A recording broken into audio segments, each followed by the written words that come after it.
তো hello guys, এক বোতল রক্ত দিয়ে এইরকম খাবার খাবো আমি ভাবতেও পারিনি। চলো শুরু করে যাক আজকের মাংস খেকো ভ্লগ।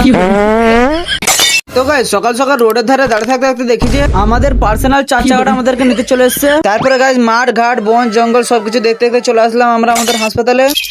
তারপরে দেখি যে গাইজ ডাক্তারবাবু সবাইকে ইঞ্জেকশন দিচ্ছে। তারপরে আমাকে একটা হালকা করে ইঞ্জেকশন দিয়ে দিল। তারপরে গাইজ শ্বশুরের দুটো মিষ্টি খেয়ে ওর চার চাকাটা নিয়ে চলে আসলাম ঘর। তারপরে গাইজ ঘরে এসে দেখি যে একটা লেডিস মুরগির মেকআপটা নষ্ট করে দিয়েছে। কি দুর্গন্ধ রে, ভাগ চলো ভাগ। তারপরে গাইজ ওই মুরগিটার পিছনটা পুড়িয়ে আমি ওর সেন্টটাকে চেক করছিলাম। কি সেন্ট। তো গাইজ গোশটাকে নিয়ে আমরা চটাস করে নিয়ে পটাস করে রান্না করে দিলাম। তো গাইজ তোমাদের কার কার মুখে লালা আছে সেটা একবার বলো আমাকে। দারুণ গাইজ, তোমরা যদি খেতে চাও আমাদের বাড়িতে চলে আসো, ঠিক আছে তো? হ্যাঁ, সবাইকে নেমন্তন্ন রইলো, চলে আসো তোমরা সবাই, এরকম করে করে খেতে পারবে। তো গাইজ ততক্ষণের জন্য টাটা, বাই বাই গাইজ। আমি চিকেন খাই, তোমরা চ্যানেলটাকে সাবস্ক্রাইব করো। Bye bye guys.